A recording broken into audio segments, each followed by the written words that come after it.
Story शुरू करने से पहले मैं आपको एक बात बता दूं, अगर आप रात में हैं और अकेले हैं तो स्टोरी बिल्कुल भी ना सुने, क्योंकि स्टोरी बहुत ज़्यादा खौफनाक होने वाली है। ये आपको बुरी तरह से डरा के रख देगी। तो चलिए बढ़ते हैं अपनी स्टोरी की तरफ। लेकिन वीडियो शुरू करने से पहले अगर आपने मेरा चैनल अभी तक सब्सक्राइब नहीं किया है तो प्लीज़ चैनल को सब्सक्राइब कर लें और बेल आइकन भी दबा लें। इससे हो गई कि जो मेरी आने वाली स्टोरीज़ हैं आप उन स्टोरीज़ का हिस्सा बन पाएंगे। तो चलिए बढ़ते हैं अपनी स्टोरी की तरफ। मेरा नाम खलील है। मैं उत्तर प्रदेश के एक छोटे से कस्बे में रहता हूँ। बचपन से ही मेरा दिल बहुत मजबूत रहा है।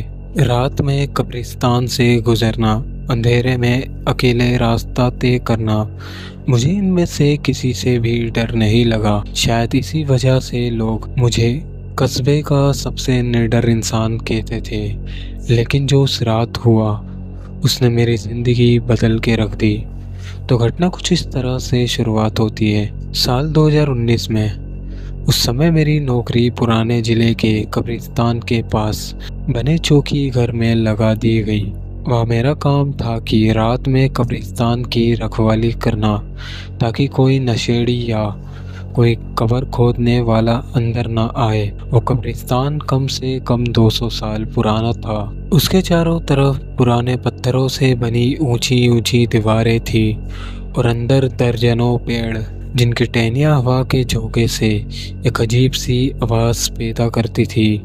लोग कहते थे कि वहाँ जिन्नात रहते हैं जो कभी कभी इंसानों के रूप में नज़र आते हैं। पहली रात तो सब ठीक था, लेकिन चौथी रात से कुछ अजीब शुरू हुआ। रात के करीब 2:15 बजे मैं चौकी में बैठा हुआ चाय पी रहा था। तभी बाहर से टीन की चादर पर किसी के चलने की आवाज़ आई। पहले तो मैंने सोचा कि कोई कुत्ता होगा, लेकिन जैसे ही मैंने बाहर निकलकर देखा तो एक बूढ़ा आदमी सफ़ेद कुर्ता पजामा पहने कब्रिस्तान से अंदर जा रहा था। तभी मैंने उससे आवाज़ दी, अरे ओ भाई साहब, कौन हो तुम? फिर वो मेरी तरफ मुड़ा। उसकी आंखें पूरी तरह से सफ़ेद थी, जैसे कि बिना पुतलियों के हो। मैं कुछ बोल पाता उससे पहले वो धुएं में बदल गया और हवा में गायब हो गया। मेरी रीढ़ की हड्डी में एक सनसनी सी दौड़ गई, लेकिन मैंने खुद को समझाया कि शायद मेरी आंखों का धोखा होगा। फिर उसके बाद हर रात कोई ना कोई अजीब चीज़ होती। कभी किसी कब्र से बच्चे के रोने की आवाज़ आती, तो कभी पेड़ों के पीछे से किसी के हंसने की आवाज़ आती, और कभी कभी कब्रों के ऊपर काले साए घूमते। लेकिन 10वीं रात सबसे ज़्यादा खौफनाक थी। रात के करीब 3 बजे मैं टॉर्च लेकर गश्त कर रहा था।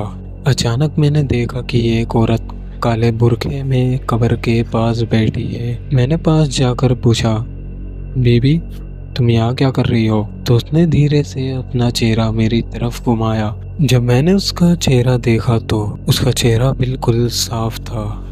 मतलब ना तो उसके चेहरे पर कोई नाक थी, ना ही कोई होंठ, सिर्फ 2 गहरी काली आंखें। फिर उसने एक ऐसी चीख मारी, मेरे कान सुन हो गए।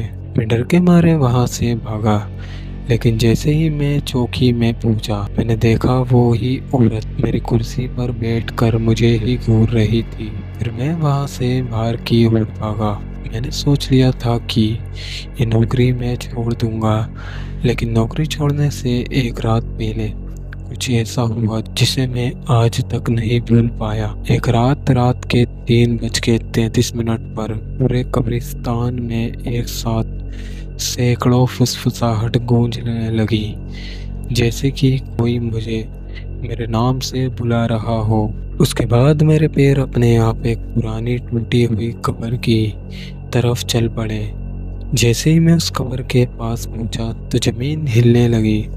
उस कब्र से एक सड़ी हुई लाश आधी बाहर निकल आई। उसके हाथ में मेरे नाम का एक कागज था। उस कब्र के पास बहुत सारे सफ़ेद साए खड़े थे और वो सब एक साथ बोल रहे थे, अब भी हमारे साथ यही रहेगा।